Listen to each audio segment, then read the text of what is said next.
आपको पता है ये रोल मांगना, स्ट्रगल करना मेरी किस्मत में नहीं था। मेरे पिताजी शहर के बहुत बड़े बिजनेसमैन थे।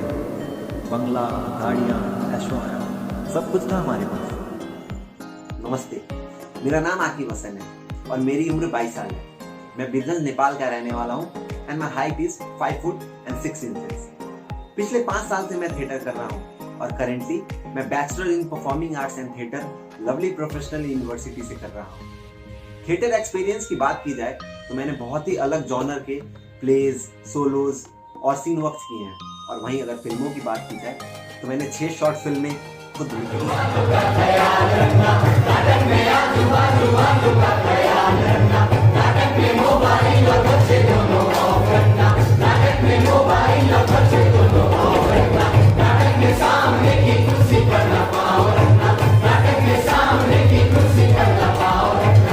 ऑडिशन के लिए आए हो, लेकिन यार तुम्हारे लुक्स लीड एक्टर जैसे हैं।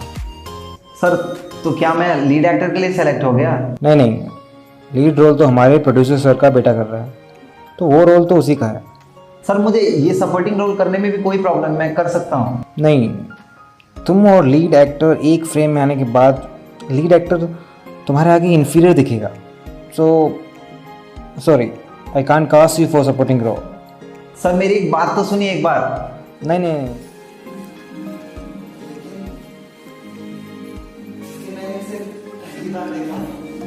मेरी तो सिद्धि पिट्टी गुल हो गई। मैं बस उसे झुक के देख रहा था, क्योंकि ऐसे में कुछ बोलने की हिम्मत तो होती नहीं है ना पक्की बात। तो बस उसे झुक के देख रहा था कि वो मुझे देखकर हंस दी। अब हंस दी तो हंस दी। मैंने 1000 बार बोले हैं कि पढ़ लो लिख लो, तो तुम वो साले शाहरुख खान, वो शब्द इंडिया वाले 70 मिनट घंटा होगा साले 70 मिनट में। हम तो साला पढ़ लेगा, लिख लेगा, बड़ा आदमी बनेगा। बड़ा भाई तो तुम्हारा रिक्शा वाला हो गया, नहीं पढ़ पाया। तो सोचे साला तुमको कुछ डॉक्टर इंजीनियर बनाएंगे, लेकिन साला तुम भी रिक्शे वाला बनेगा। मुझ पर साला रिक्शा चला के मुझ पढ़े साला पढ़ता है ना लिखता है, दिन भर नाच गाना शाहरुख खान हो जाता है। साला दुनिया में याद रखो, एक एक शाहरुख खान हुआ, एक एक होगा, ठीक है। सब कोई शाहरुख खान नहीं बन सकता। तो तुम अच्छा से पढ़ लिखो और डॉक्टर ही बनो, लेकिन साला तुम्हारा लक्षण तो है नहीं डॉक्टर बनने वाला। तुम भी साला चलाना हमारे जैसा रिक्शा। भागवत जी, अरे क्या हुआ? ये नाटक नहीं हो सकता। अरे भाई क्यों नहीं हो सकता? अरे आप लोग जाइए, ये नाटक नहीं होगा। अरे भाई क्यों जाइए? बड़ी मुश्किल से तो लोगों को इकट्ठा किया है। भागवत जी, वो अरे क्या वो अरे क्या भोगो लगा रहे? क्या करो भैया? पुलिस से क्या कर दिया? अरे भैया पानी का ढक्कन के पोंछ लेना। अरे भैया तो नहीं आए बच्चे बाहर बैठ रही है। साहब, हम चोर नहीं है साहब। साहब, हमने ये चोरी अपने बच्चे की स्कूल की फीस के लिए की है साहब। साहब हम बहुत गरीब आदमी है साहब, मेहनत करके अपना पेट पालते हैं साहब। साहब, हम नहीं चाहते कि हमारा बेटा भी बड़ा होकर रिक्शा चलाए साहब। साहब, इसीलिए हमने चोरी की है साहब। साहब, हमें माफ़ कर दीजिए साहब। साहब, हमें माफ़ कर दीजिए।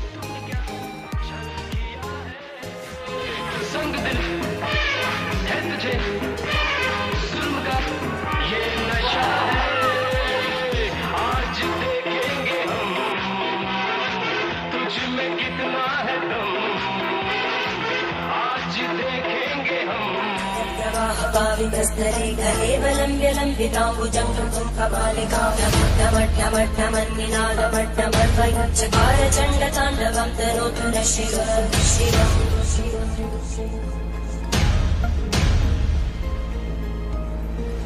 जटाकटाः सम्भ्रमब्धमन्मलिन्दगज्जन्ति लोलवीचिवल्लरी विराजमानमोघरद्धगद्धगज्ज्वलल्ललाटमट्टमापते किशोरचन्द्रशेखरे रतिपुच्छरम्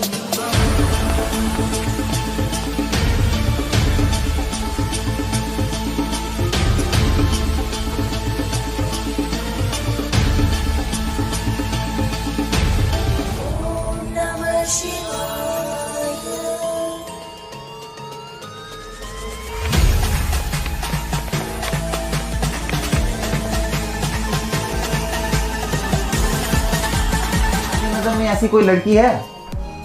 तो उन्होंने बोला हाँ है, और बिल्कुल वैसी ही है जैसे तुम चाहते हो। बस उसका अनोखापन तुम्हारे समझ में आना चाहिए। ये बात सुनकर मेरा दिमाग ठनका। कि आखिर इन्हें मेरे विवाह की चिंता क्यों होने लगी। तो मैंने यूं ही पूछ दिया, अनोखापन यानी क्या? तो उन्होंने मुझे बताया कि उस लड़की के साथ प्रेम में बहुत बड़ा भयंकर धोखा और निराशा हुई है।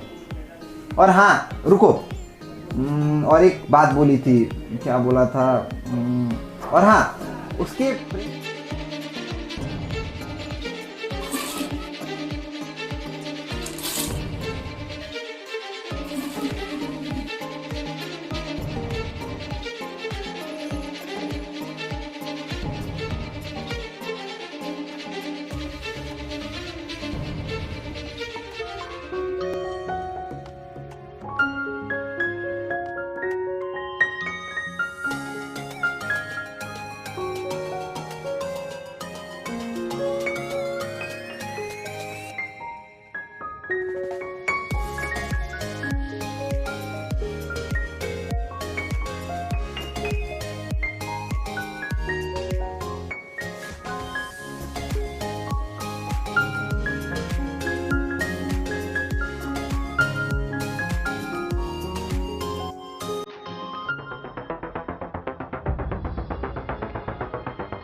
मतलब देखिए ऐसा लग रहा था कि शायद इसके बाद मैं कभी घर ना जा पाऊंगा, मतलब शायद वो मेरा आखिरी दिन होगा।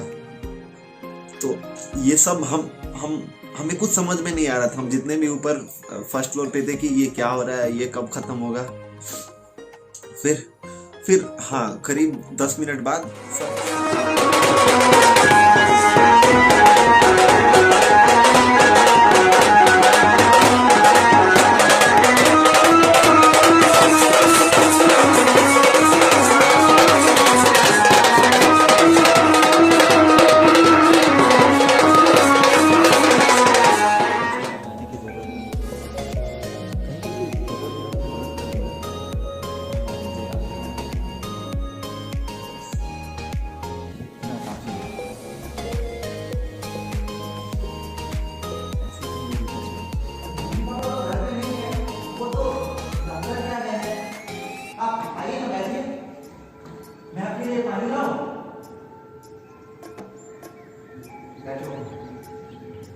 पानी की कोई जरूरत नहीं।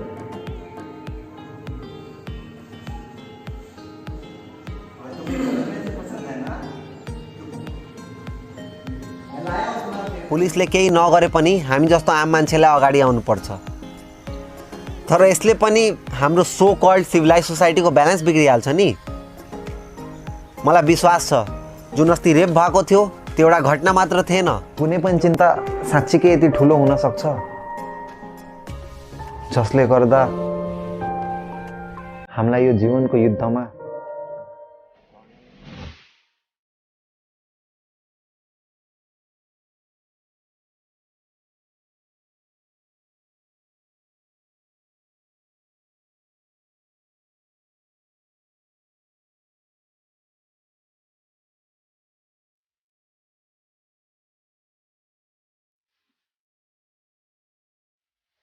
काम को करते करते तब जाके कहेंगे कला निखरी है हमसे।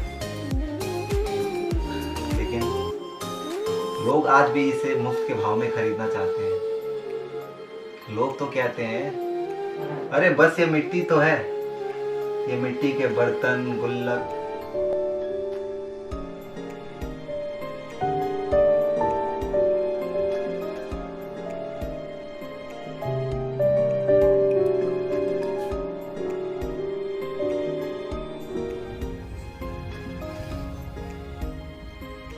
क्या औरत का ऐसा रूप और यौवन भी हो सकता है?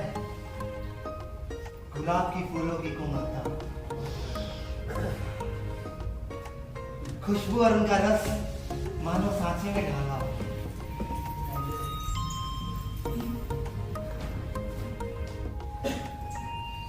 देख कर भी ऐसे चेहरे पे विश्वास नहीं। बचपन में मैं भी बहुत मासूम था। माँ बाप के मरने के बाद जब मुझे अनाथ आश्रम भेजा गया तो वहाँ के बच्चे मुझे रोज मारते थे, मुझे रोज पीटते थे। मुझसे अपना सारा काम कराते थे। कभी वो मेरा खाना छीन लेते हैं। मैं सहता रहा।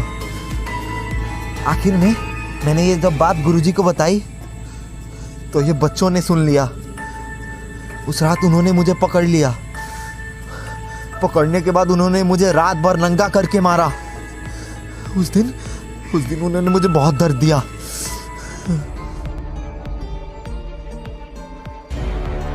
यसपल्ट फेरि फेल भइस भने अगाडि पढाउने पैसा छैन। तेरो बुवाले तेरो पढाइको लागि जग्गा बेच्नु भएको छ बाबु। यसपालि त जसरी पनि पास हुनै पर्छ। त हाम्रो एकलौता छोरा होस्। तेरो आन्टीले जहिले ताना हान्नुहुन्छ छोरा। यसपालि जसरी भए पनि पास भएर देखा है। पढिनस् भनेपछि को तेरो बुवाले तेरो पढाइको लागि लोन पनि लिनु भएको छ बाबु। त पढेर काम गरिस् भने मात्रै हामी त्यो लोन चुकाउन सक्छौँ। को मन लगाएर मेहनत गर्नु छोरा। यसपालि जसरी पनि पास हुनु छ। तेरो बुवाले तेरो पढाइको लागि जग्गा बेच्नु भएको